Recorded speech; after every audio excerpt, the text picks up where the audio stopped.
Ito guys, yung dahilan po nito guys, gawa ng sobrang higpit ng kadena. Ayan, kaya po nasisira po yung nasira po yung stick bearing, yung bearing dito. Ayan, sobrang higpit ng kadena. Ayan, madaling masira. At ito guys, kung nakikita nyo po, ayan, isa po ito sa dahilan po tayo, steel bushing po yung ginagamit.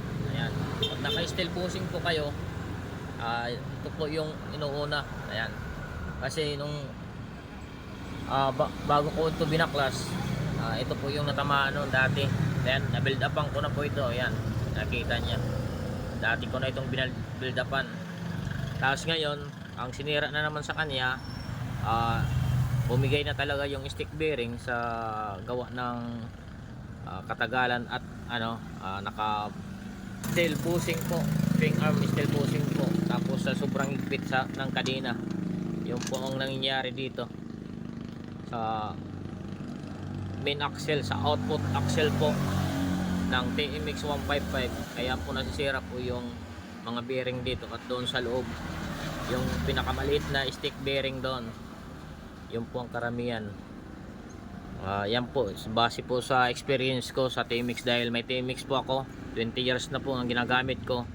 Yan po yung mga dahilan na nasisira dito sa TMX. Axle, ayan,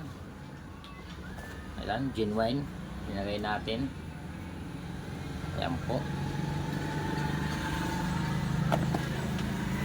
At ito po yung luma niya. Ayan, may tama na.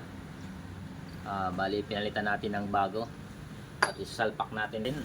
Ito po yung kinuha natin, magkabilaan. Kailangan baguhan na lang natin kasi nasira na. Ayan, bago na ito. Nilagay ko na.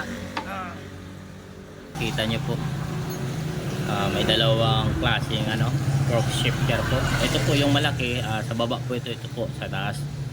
Ayan, kasi dito po, ayan, kung makita nyo, ayan, pasok po natin, ito po yung malaki, ayan, pasok na pasok po siya. At dito po yan, ayan, tapos ganyan mo lang, tapos ikot mo konti, ayan, pumasok na po siya kung nakita nyo. Ayan po siya. Next natin ito, sa TMX 155 po ito, yung kalimutan. Okay, next natin, ito naman, at dito po yan, makita nya, yan, yan, dito po yan, yan po, makita nya, yan, okay. Tapos iangat natin konti, tapos ipasok natin dyan. Yan po, naka shoot na yung butas dito sa may ito, kita nya, yan, okay.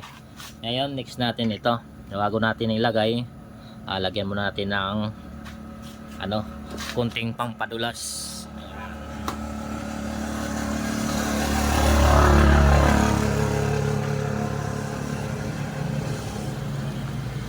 Yan, tapos pasok natin. Yan, tapos kunting lang, oops, ayan po. Ayan, kailangan makashoot po doon. Bukan natin konting lang, oops, ayan, pasok na po siya. Ayan, bukan natin, ayan,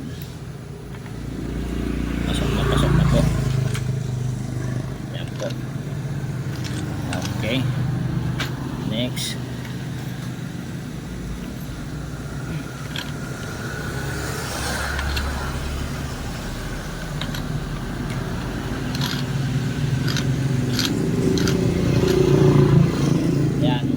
yan po yung neutral. Kung makita nyo, yan po yung neutral, naka-neutral na siya, nakaikot lang yung naka-freewheeling ito. Yan po yung neutral,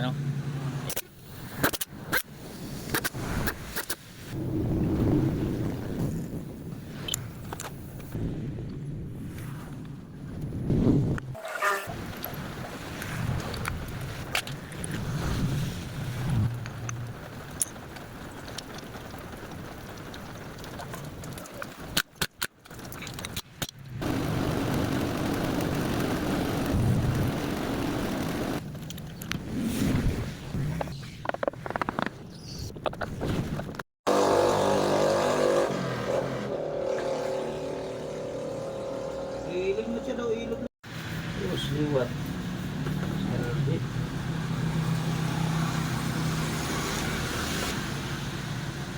Hindi ka bukulang yung nagkukuhan ng akin mo. At ito na yung report na lang.